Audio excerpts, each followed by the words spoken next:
Les sujets. Le premier sujet est donc du pain et des jeux. Point d'interrogation, du pain et des jeux. Et pour répondre à la thèse affirmative sous un tonnerre d'applaudissements, nous appelons Raphaël Canon.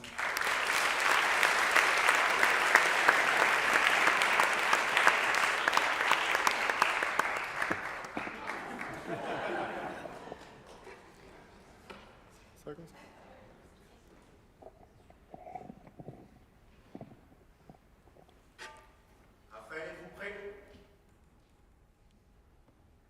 Je le suis. Vous avez la parole.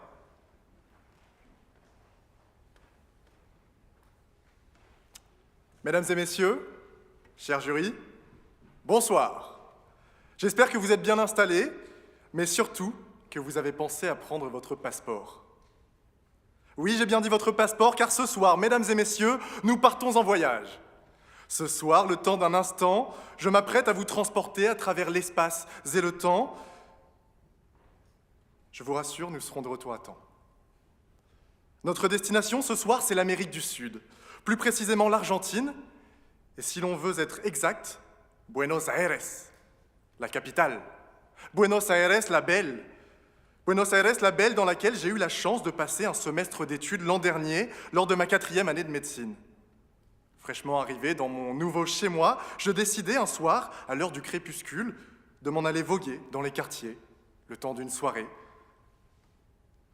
C'est ainsi que je me suis retrouvé dans le quartier populaire de La Boca, quartier marqué par l'emblème bleu et jaune de l'équipe de foot du district. Ainsi, je me baladais sur l'avenue, le cœur ouvert à l'inconnu, quand soudain, j'ai entendu des cris. Alors intrigué, je m'approchai, l'oreille aux aguets, assez pour entendre des cris qui se faisaient de plus en plus forts et venaient se mêler à de la musique de rue. En arrivant dans le petit parc qui accueillait la fête, je tombais sur un spectacle populaire de toute beauté. Un carnaval improvisé par des gens du quartier. Près de 500 personnes étaient là, des bandes chantaient, d'autres dansaient, des enfants jouaient à chat, il y avait un stand de hot-dog maison et un barbecue encore fumant juste à côté. L'ambiance était multicolore. Alors bien sûr, mon âme d'enfant ne s'est pas faite prier pour rejoindre la fête, mais très rapidement, ce qui a le plus attiré mon attention, ce fut les tables excentrées de la fiesta, celles sur lesquelles étaient réunies une dizaine de personnes du 3e âge. Les aînés étaient en train de jouer aux échecs. En me voyant approcher, Don Miguel, le doyen de la bande, m'invita spontanément à m'asseoir à la table. On me proposa l'unique nourriture à disposition, la boya, sorte de boule de pain mexicaine, mais dont on raffolait à cette fête. Et rapidement, j'eus la chance de jouer des parties contre mes nouveaux amis. Alors je ne détaillerai pas plus amplement cette soirée, car je briserai un mythe en vous disant que j'ai perdu 15 parties d'affilée, avant d'arrêter d'essayer. Mais malgré tout, c'est cet instant, ce moment que je retiens tout particulièrement de ce voyage à l'étranger. Parce que c'est à cette table, autour de ce jeu, avec Don Miguel et les autres, avec la boyo, que je me suis senti pour la première fois chez moi, comme à la maison. On m'accueillait à bras ouverts, alors même que j'étais une âme perdue, à l'autre bout du monde. Alors ce soir, à la question du pain et des jeux, point d'interrogation, je laisserai la parole à Don Miguel. Don Miguel dont c'est la vie, Don Miguel dont c'est le quotidien. Et il vous le dira sans aucun doute, il vous le dira sans aucune hésitation. Claro que si, pinche franceses.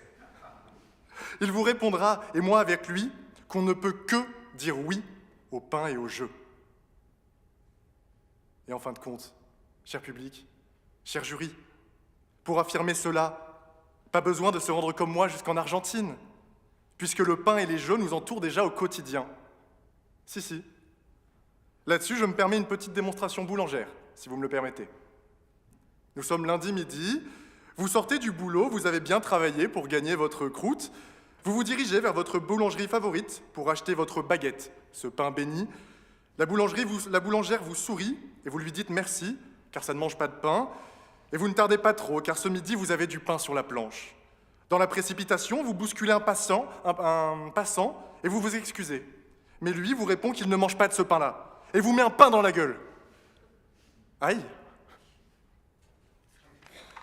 Dès lors, votre pain prend un goût anglo-saxon. Et pain devient pain, la douleur. Le pain est donc partout dans notre quotidien, comme vous venez d'en faire la douloureuse expérience. Mais comme on dit, il n'y a que la vérité qui blesse. Pour ce qui est des jeux. Les jeux, ils sont également constituants de notre quotidien, à toutes et tous. Je vous ai parlé du jeu d'échecs, le jeu de la dame, mais il y a ceux qui préfèrent les jeux vidéo, pour qui c'est parfois un jeu d'enfant, et il y a ces enfants qui parfois jouent avec le feu.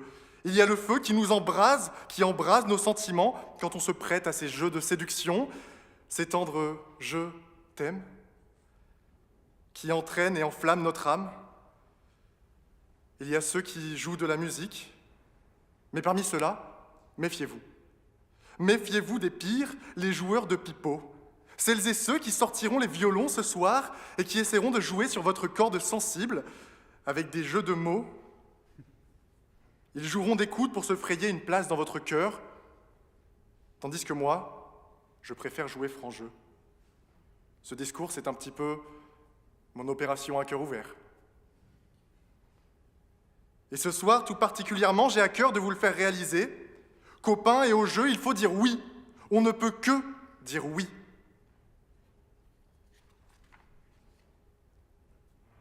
Et pourtant,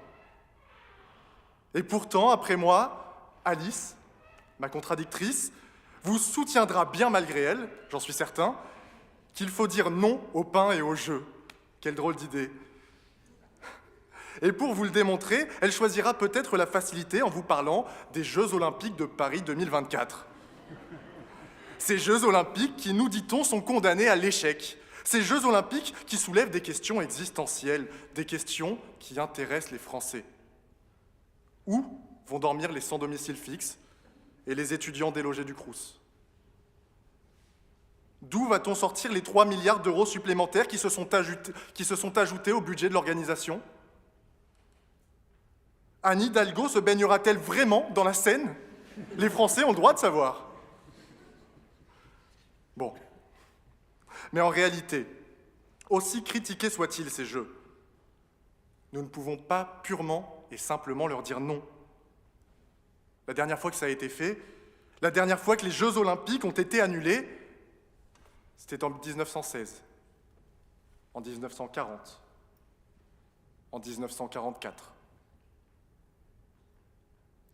Vous en connaissez toutes et tous la raison. Alors je vous le dis, oublions le non et préférons le oui pour les Jeux Olympiques de Paris. Disons-leur oui dans toutes leurs incertitudes et leurs faiblesses. Disons oui à l'aléa, oui au doute, oui au hasard et qui sait, peut-être, oui aux heureuses surprises. Et pour ce qui est du pain, je devrais laisser la place aux Américains, qui ont compris l'essence même de notre beau pays, au travers de ces fameux mots qu'ils chantent à tue-tête à notre vue.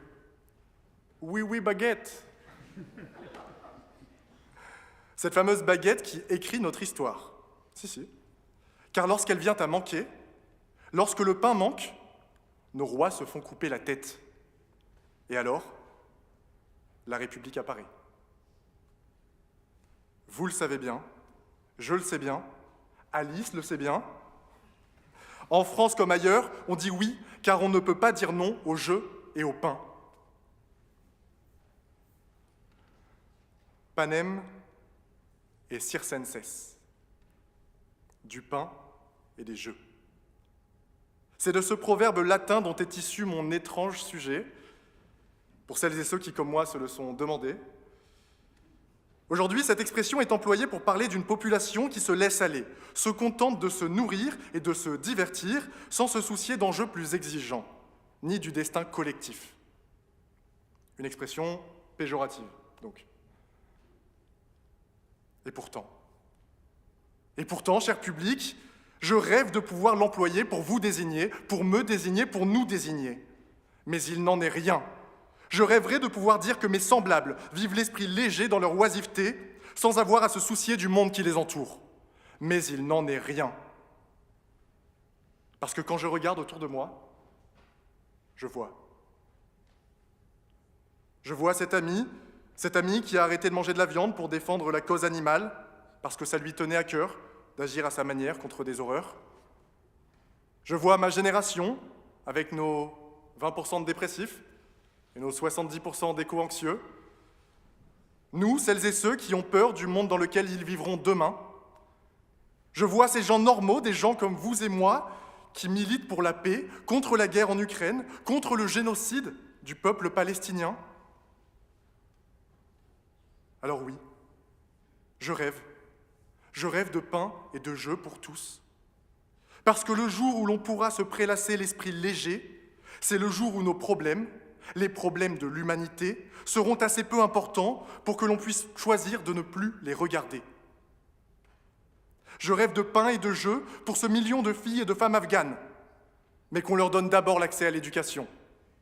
Je rêve de pain et de jeux pour 1 million de femmes en Égypte, au Sénégal, aux États-Unis, mais qu'on leur donne d'abord le droit à l'IVG. Je rêve de pain et de jeux pour ces millions de Ouïghours détenus dans des camps, mais qu'on leur rende d'abord leur dignité et leur liberté. Il faut rêver. Oui, il faut rêver, mais ne nous arrêtons pas aux rêves. Travaillons à en faire une réalité. Oui, prôner du pain et des jeux pour tous en 2024, c'est déjà un premier pas, c'est déjà avancer. Et c'est pas après pas, foulée après foulée, qu'on avance, qu'on persiste et qu'on va vers cet idéal qu'on voudrait vrai. Et à force d'avancer, cher public, nous voilà bientôt à la fin de notre voyage ensemble. J'espère qu'après m'avoir écouté ce soir, vous aurez réalisé que le pain et les jeux composent notre vie, notre quotidien, notre culture, notre nature. Qu'importe la question, on ne peut que dire oui au pain et aux jeux. Eux qui nourrissent notre corps, notre esprit, notre espoir d'un monde meilleur. Et avant de m'en aller, j'aimerais vous partager mon dernier échange avec Don Miguel. Juste avant de partir, je lui avais demandé « Don, vous venez vraiment tous les soirs, ici, au même endroit ?» Ce à quoi il m'avait répondu avec un sourire, me montrant son échiquier, la boya et ses amis. « Si, aquí tengo poco, pero tengo todo lo que necesito. » Oui, ici je n'ai pas beaucoup, mais j'ai déjà tout ce qu'il me faut.